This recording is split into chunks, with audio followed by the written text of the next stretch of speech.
Hello, I'm Carl Grossman. Here in New York City, in the building over there, the 92nd Street Y in Manhattan, there's been an absolutely super important conference today on the Fukushima Daiichi nuclear disaster, nuclear power in general, and also the implications of the Fukushima disaster for nuclear power in the United States. The panelists, articulate, couldn't be more articulate. Dr. Gregory Jaczko was the chairman of the U.S. Nuclear Regulatory Commission when the Fukushima disaster began, and he pleaded with the NRC to take seriously the lessons of Fukushima, which the NRC wasn't taking seriously. Dr. Jaczko was, and because of his great concern about the safety of nuclear power as a result of the Fukushima catastrophe, and his articulating that, his voicing those concerns before the NRC, he was pushed out as NRC chairman, pushed out of the NRC. Our next speaker is Dr. Gregory Jaczko. Dr. Jaczko is former chairman of the Nuclear Regulatory Commission. He was first sworn in as a commissioner of the U.S. Nuclear Regulatory Commission, the NRC, on January 21, 2005. On May 13, 2009, President Obama designated him the organization's chairman. During the Fukushima crisis, Chairman Jaczko recommended that Americans evacuate 50 miles outside Fukushima. On February 9, 2012, Dr. Jaczko cast the lone dissenting vote on plans to build the first new nuclear power plant in more than 30 years, when the NRC voted 4-1 to allow Atlanta-based Southern Company to build and operate 2 new nuclear power reactors at its existing Vogtle new nuclear power plant in Georgia. Dr. Jaczko cited safety concerns stemming from Japan's 2011 Fukushima nuclear disaster, stating, quote, "I cannot support issuing this license as if Fukushima never happened." His pro-safety stance caused much friction with his fellow commissioners, resulting in his departure from the NRC. He has since been appointed to a post on a congressional panel overseeing the National Nuclear Security Administration. Please welcome Dr. Gregory Jaczko.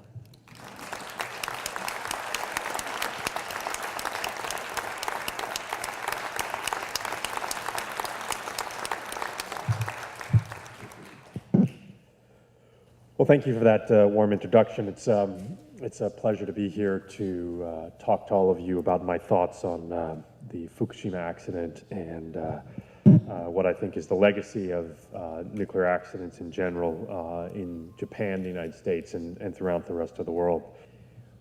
When the accident began, it began with an earthquake followed by a tsunami that struck off the coast of Japan on March 11th, 2011.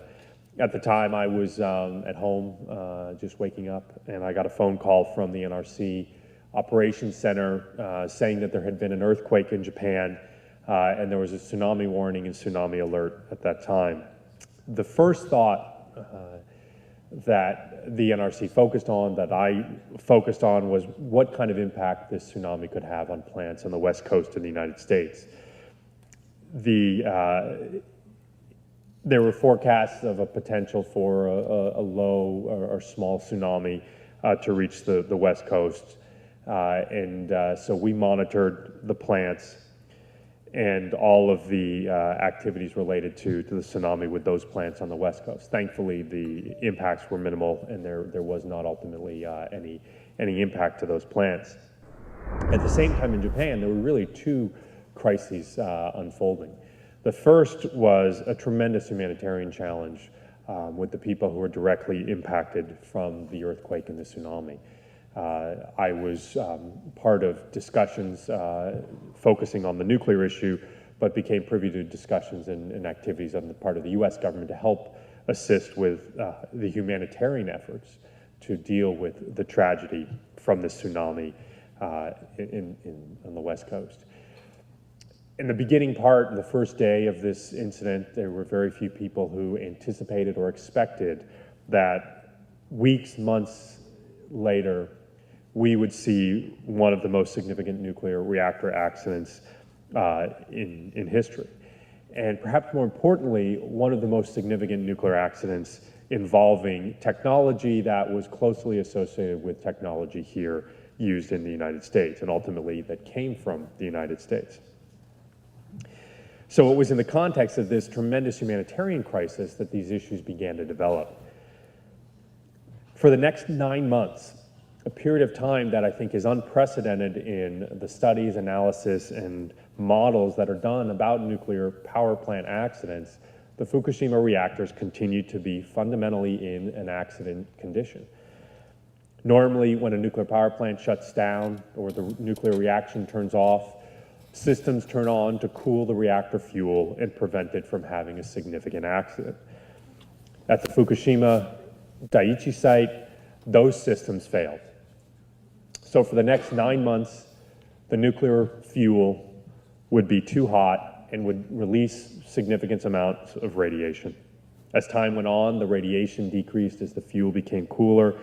And ultimately, in December of 2011, I had the pleasure and the opportunity to go to Japan and meet with many of the colleagues that I worked with closely in the Japanese government and talk to them about the success in bringing that reactor under control and ending ultimately the accident.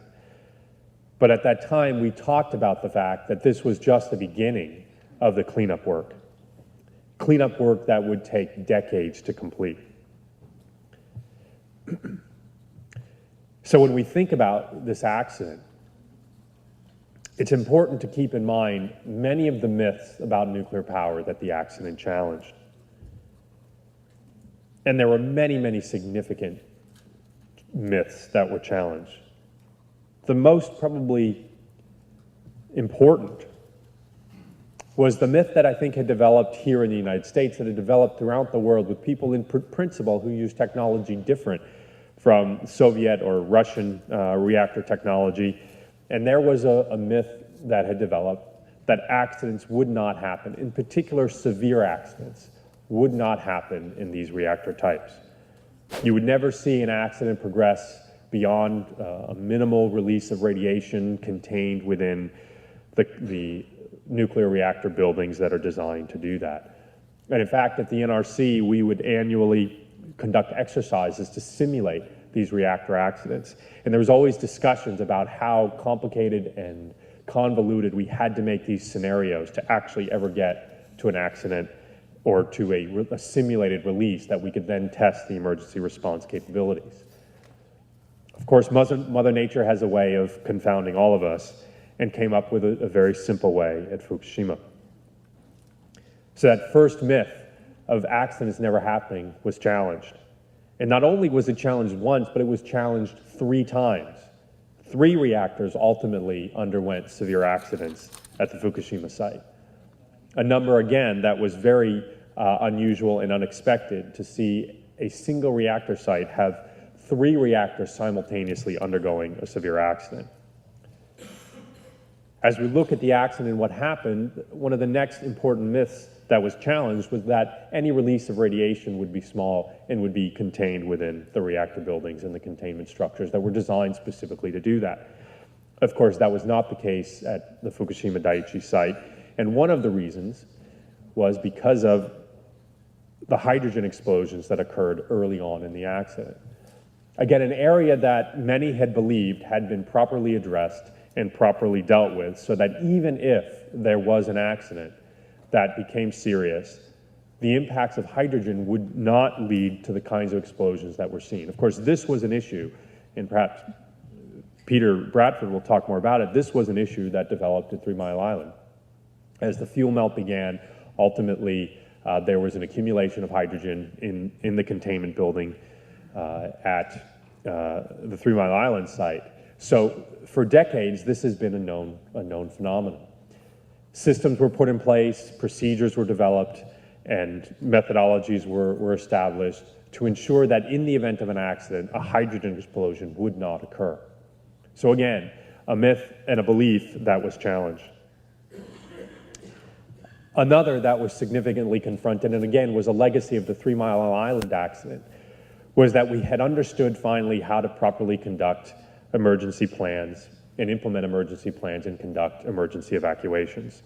Clearly, the accident in Fukushima showed that those plans are never as simple to implement as they appear to be, and that unique challenges always occur, which make those even more difficult to implement in reality than we can ever imagine. And finally, as Prime Minister Khan touched on, we shattered the myth that we fully understand all the natural hazards that can impact nuclear power plants, not only in Japan, but of course throughout the world. When we think about this accident then, it's important to keep in mind the personal human toll that the accident has taken.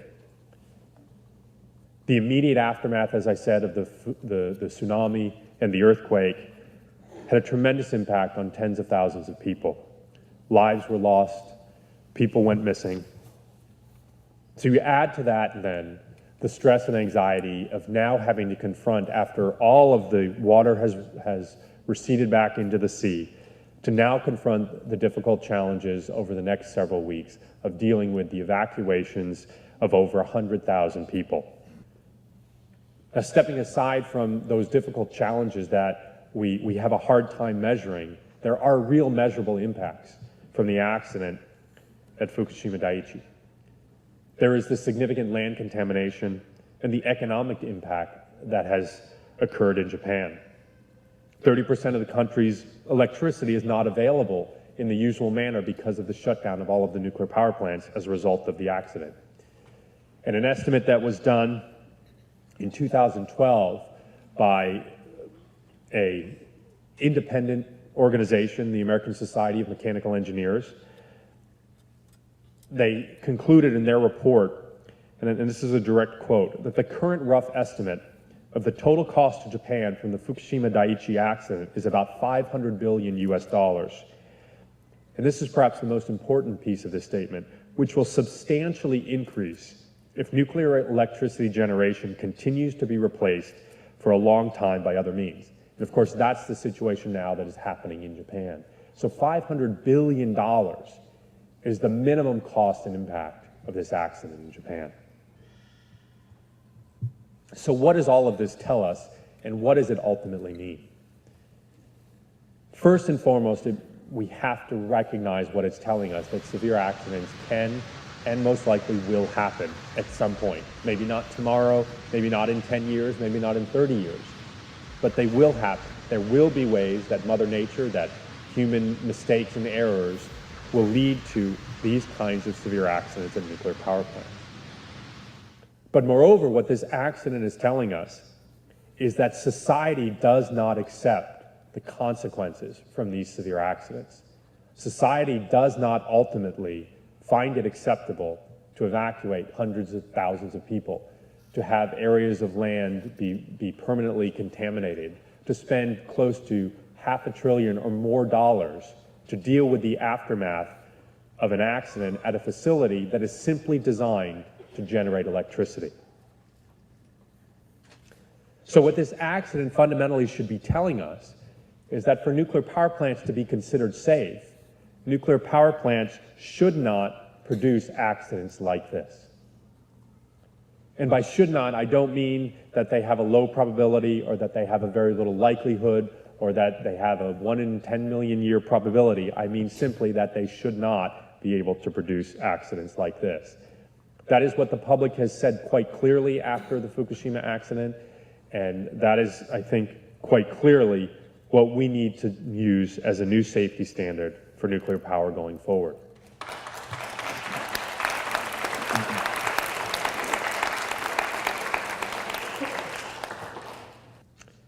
Now, at the NRC, during the accident, the NRC came up with a number of recommendations of areas that needed to be improved.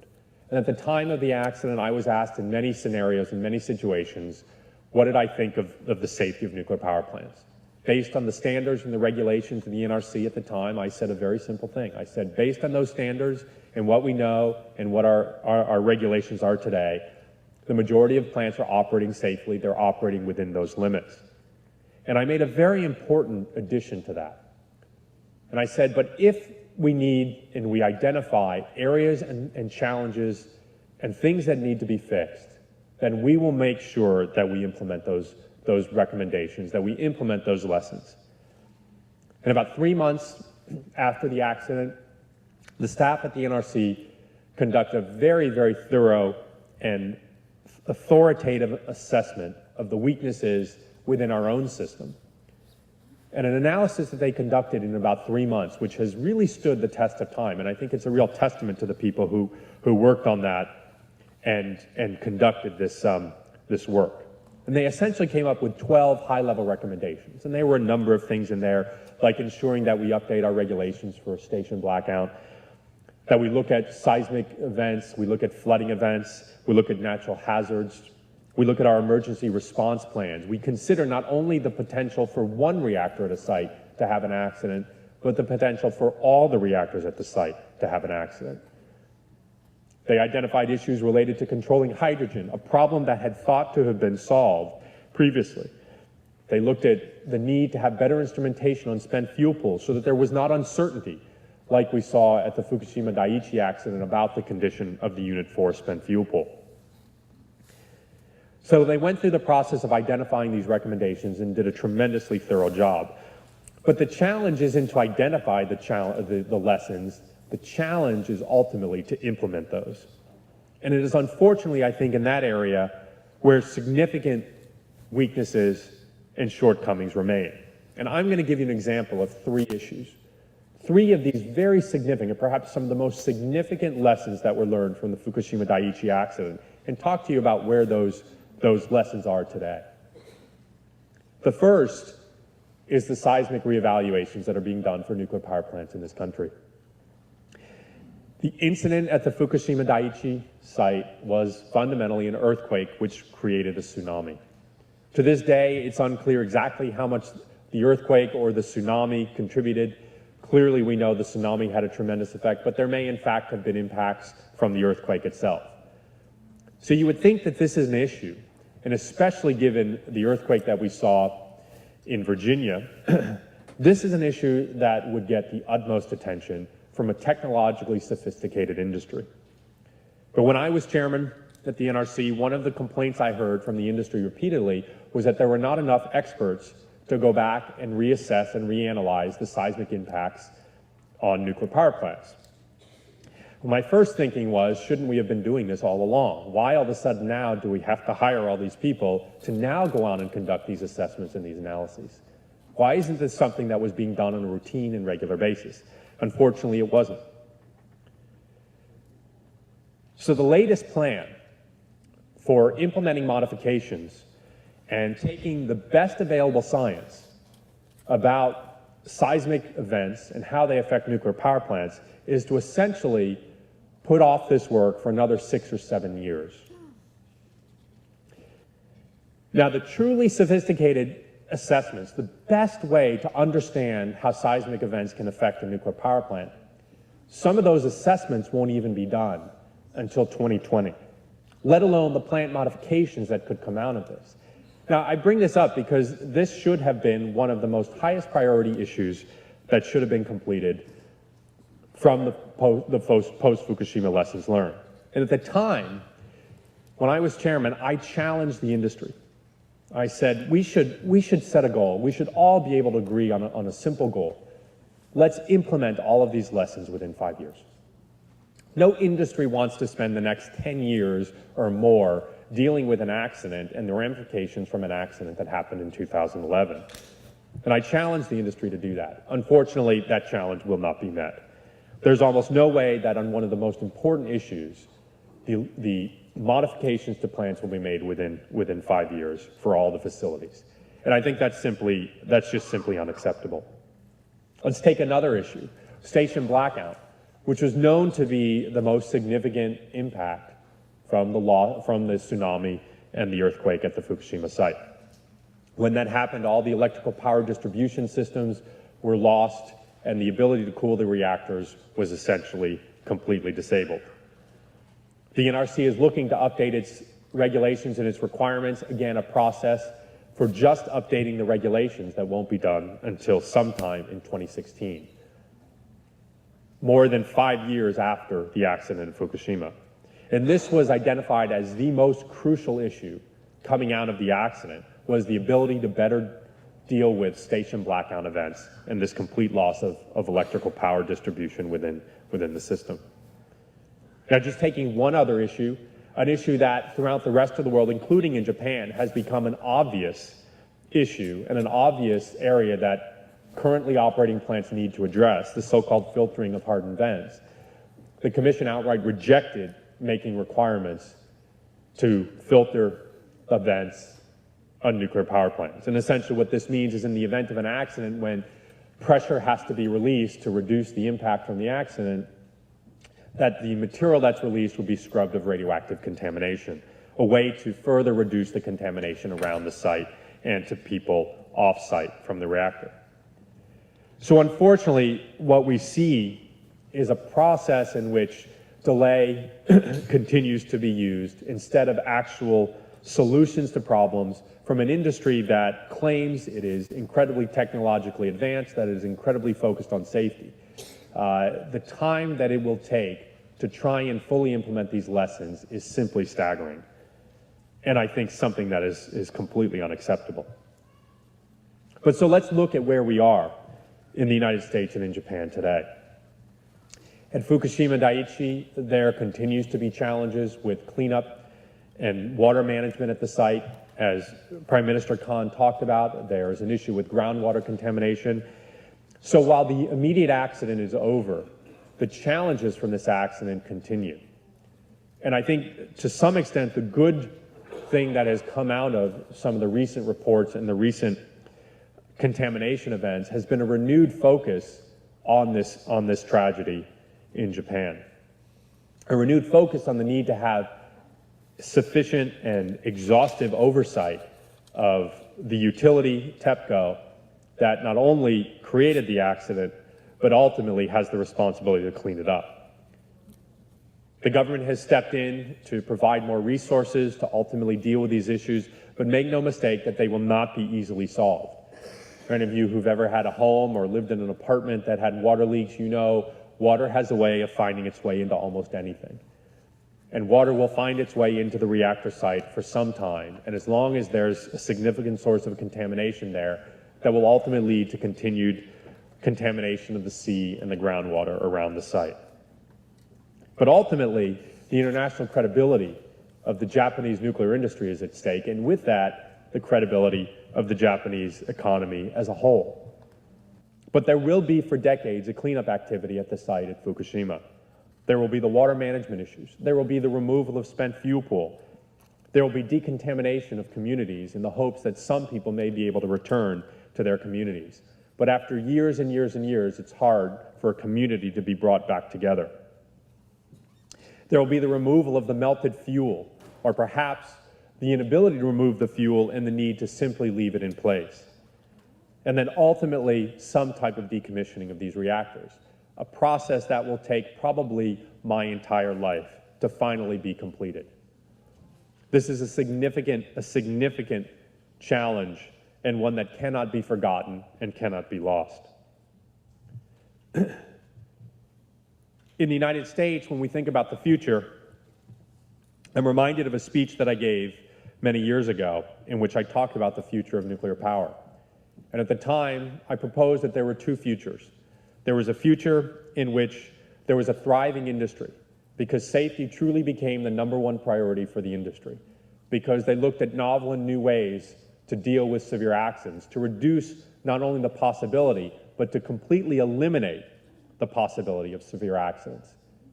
That the management of spent fuel in the long term had been solved and resolved, and the industry was able to move forward in a thriving way with a new generation of bright young people willing to pursue this technology because it truly was beneficial. The other alternative was a future in which the industry would be declining, where the focus would be more on decommissioning and trying to sustain an industry in which people no longer saw it had a future, and the best and brightest no longer went in to pursue this technology and pursued other alternatives. This is a future in which a few plants may be built, but those plants wouldn't necessarily have the kind of support they need to operate efficiently and effectively, because the industry would slowly be turning to other areas.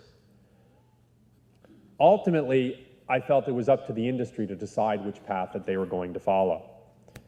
And I think if you look today, the future is clearly on that second path. It is clearly on an industry that is declining.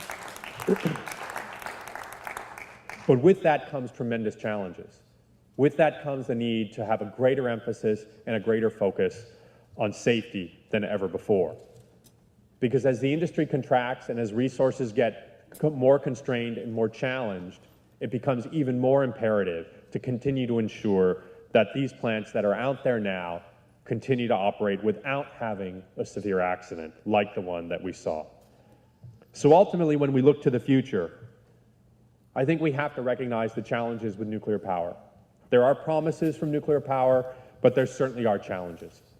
And I think we have to recognize that we should challenge ourselves to do better, that this is an expensive technology that always has the risk for these kinds of severe accidents. And we have to ask ourselves if we cannot do better, if we cannot figure out a better way in 10, 20, or 30 years to generate electricity. I believe we can. I believe in this country, when we present ourselves with these kinds of challenges, we're able to meet them. And so as we look to the future, I'm reminded of the country that invented the light bulb. I think we can do better. We can invent a new way to power those light bulbs. We can invent a new way to light our homes and provide for all our electronic devices that are such a necessity for us these days in a way that doesn't pose the risk of severe contamination of land around nuclear power plants or the displacement of hundreds of thousands or perhaps millions of people from their homes for an extended period of time. That, to me, is the future that I think we should be striving for, and one that I think we can meet. Thank you very much.